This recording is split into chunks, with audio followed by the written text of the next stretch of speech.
We want to, Julia, I want you to go back just for a minute, because and I hope I got this part right, but just you talking about when you were with your friends, and at that point, all these questions and everything sort of came together, and something happened where you knew that you knew that you knew that all of a sudden God was real to you. And I think, hearing your testimony, you had mentioned that was a moment when this unexpected love flooded your soul, because there was the point where, you know, all of the hatred, the anger, the addictions, and all that kind of stuff, it went, it left you. And there was that whole feeling of, I guess we would say that God actually loved me and I wasn't expecting it. Like it was surreal. Like I was scared if I went to sleep that I wouldn't feel His love anymore. And you know, like a newborn baby is cradled and held and nursed by its mother. God did that for me, and it allowed me to be healed from the drugs. Because if I didn't have that love, I'm sure I would have gone right back to the drugs. Yeah. And so it was the power of that love that kept you away? Yeah. Wow. And I remember even, you know, I never had drugs just in my pocket, and I remember I called my dad and I said, Dad, I don't know what's going on with me, but I'm feeling this love and I know God exists.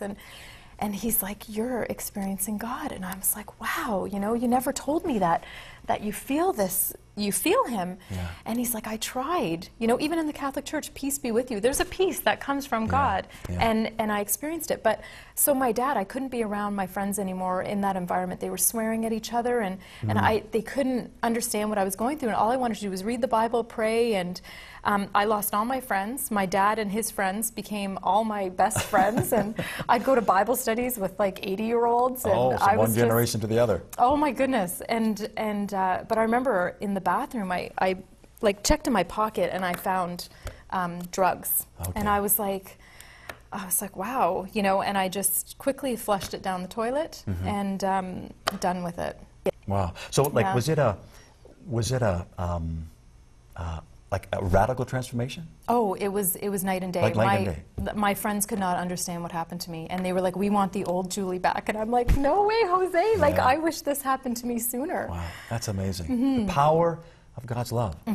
Power of God's. Now, again, just the unexpected love. Again, it was like, how can I say it? You never knew that could exist, or that could be. I had no idea that love even existed. And it's like you can't explain it to somebody that has never, you know, when they experience it, then they can be like, oh yeah, like I know what you're talking about. But you can't explain it to somebody that's hasn't been there. Yeah. Hasn't been there. So and I really appreciate you sharing that, because again, I've said it before, but I believe the most powerful force in the world is love. Yeah. And I mean, when you're talking, I mean, I kind of getting excited with him, because I remember that moment that God transformed my life, and it was I'm going to say supernatural, because it was, but it was like every burden, every pain, every heartache, all that kind of stuff, guilt, shame, lifted, and I felt God's arms wrap Himself around me, and I was so light and so pure, and I can't really describe it, but I know it was just love. God's amazing love. And those